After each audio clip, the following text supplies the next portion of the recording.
একটি শিক্ষণীয় গল্প। তো ভিডিওটা সবাই শেষ পর্যন্ত দেখবেন। হঠাৎ খেয়াল করলাম আজ রাত 12টায় আমার এমবির ম্যাচ শেষ হয়ে যাবে। এখন এই কয়েক ঘন্টার মধ্যে আমাকে 50 জিবি এমবি শেষ করতে হবে। পুরাই দিশেহারা হয়ে গেলাম আমি। কি করব, কেমন করে খরচ করব এত অল্প সময়ে এতগুলো এমবি? কিছু কি ডাউনলোড করব, নাকি ভিডিও দেখব, নাকি নিউজ ফিডটা ঘুরে শেষ করব সব? আবার ভাবছি কিছু এমবি পোস্ট করে না হয় শেষ করি, না হয় কোনো ভিডিও ডাউনলোড করি। আসলে কি করব কিছুই বুঝতে পারছিলাম না। এত মূল্যবান এমবি গুলো এভাবে নষ্ট হয়ে যাবে, কোনো কাজেই আসবে না আমার।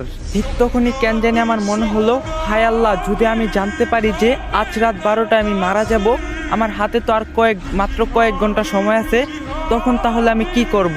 নামাজ পড়ব, নাকি কোরআন তিলাওয়াত করব, নাকি নিজের গুনাহের জন্য মাফ চেয়ে নিব, নাকি মনের ইচ্ছাগুলো পূরণ করব?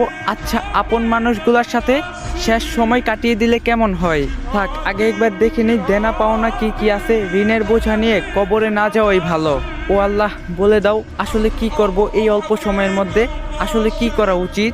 আপনারাও একটু ভেবে দেখুন তো। সত্যি যদি জানতে পারেন যে এই দুনিয়ায় আজকেই আপনার শেষ দিন, তখন আপনি কি করবেন?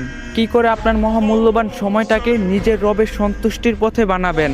আসুন, সময় থাকতে আমরা নিজেদেরকে বদলাই। আল্লাহ আমাদের সবাইকে হেদায়েত দান করুক, আমিন। তো গাইস, যদি ভিডিওটা ভালো লাগে বেশি বেশি করে কপি লিঙ্ক করে দিবেন, কারণ আইডিটা ফিউজ আছে, আইডি আনফ্রিজ করে দেন। আর আপনারা যদি এখন থেকে ইসলামিক ভিডিও দিতে বলেন, অবশ্যই কমেন্টে বলবেন, কারণ আপনাদের কমেন্টের উপরে ভিডিও বানান। আপনারা যদি বলেন ইসলামিক ভিডিও দিতে, তাহলে ইসলামিক ভিডিওই দিন।